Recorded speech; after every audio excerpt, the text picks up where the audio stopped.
We're here in Barcelona with Martin Fischer, Chief Designer for Ineos Britannia. Martin, many people think that you have the most powerful and potentially fastest design in the 37th America's Cup. Would you agree? Of course. No, I don't know. We don't know yet. We're quite happy with where we are. We think that we put together a quick package, but I guess all the teams think that. The truth will come up when we line up the first time with the others, so at the moment we don't know. The key to success is how you develop from here to the racing. Can you give us an idea of how much this boat will be optimized and technologically improved in the next 3 months? That's difficult to say. Well, to some extent we don't know yet, because it really depends how the program evolved, and those things that we have already planned, I cannot explain them here. That's part of our development plan, so I won't discuss that here. Aside from boat design, in terms of systems, will you be upgrading those, or are you set now? In particular, we look at the very neat Kiwi mainsheet system. Any thoughts of something similar? Again, I won't speak in detail about that. We have a system we are happy with, and of course we are looking at the Kiwi system. We don't know yet exactly what we will do, and again, I cannot really explain what we are planning to do there, but we are quite happy with what we have. American Magic, have gone for very low volume, and you have gone for a more muscular design. How is right, and what's the thinking behind each approach? Well, we think that our approach is the right one. The design approach are obviously quite different, so I think the Americans, they tried to reduce as much as possible the frontal area to reduce drag. We also looked in that direction, but we think we found a slightly different way that we think works better. Lots of forums and chats talking about how you're using the rudder for added riding moment and stability. Any truth in what they are saying? Yeah, I followed that on on Sailing Anarchy and other forums. I think all the teams are doing more or less the same thing. So the distance of the rudder with respect to the foil is not a big deal.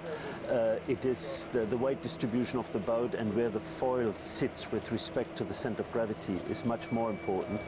And that's of course something we cannot see on a boat, because we don't know where the center of gravity is. We know only where the foil is, but I assume that all the teams are following a pretty similar path there. All right, thank you so much for your time.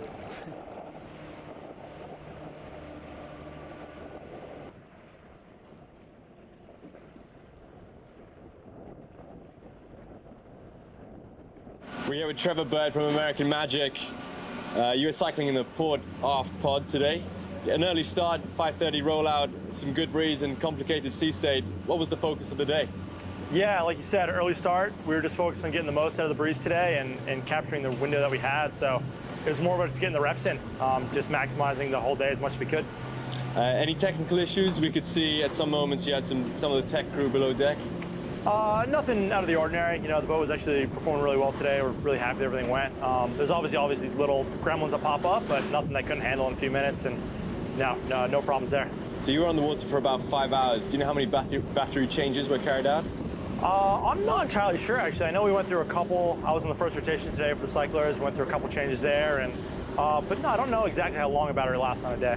Good question. Have you got a rule of thumb on the time, the period of time that you would be on board before you're rotated out with the other Cyclors? The Cyclors are generally rotating, off the dock 2.5 hours after the boat goes out.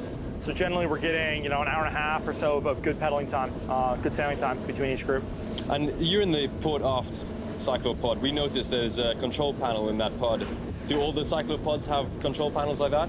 Not every Cyclor pod has a control panel like we've got in that one cockpit. Everyone's got buttons and some functions they can work with, but that one there is just kind of some system functions and kind of some basic setup things. So what are the differences between the pods? There's not a lot of differences. We've all got our own custom seats to make sure we can really put the power down how we need to and get comfy in the cockpits. That's been really important for us. But the actual cockpits are basically the same other than that. And what about displays? Have you got any displays? What are you looking at? Yeah, so each guy has their own display. That gives us some information on some of our line pressures, accumulator pressures, and some boat data, just letting us know when we need the power and when we're able to back off for those split precious seconds. Is there any information that you need to be communicating to the team?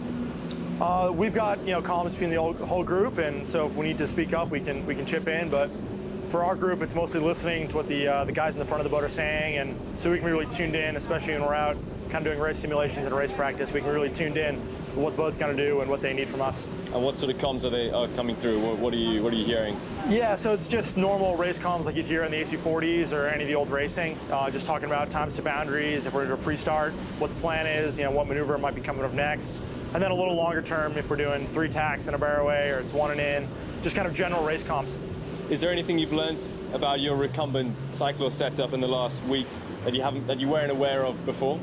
There's definitely been some learnings on the recumbent side. That's something that no one's really put a recumbent bike on a sailboat before. So we had to learn a lot about our position, a lot about the gear we wear, and a lot about our mechanical setup of what works well and what doesn't. And it's a new challenge that not a lot of people have faced. So it's been really interesting and rewarding to try to tackle that.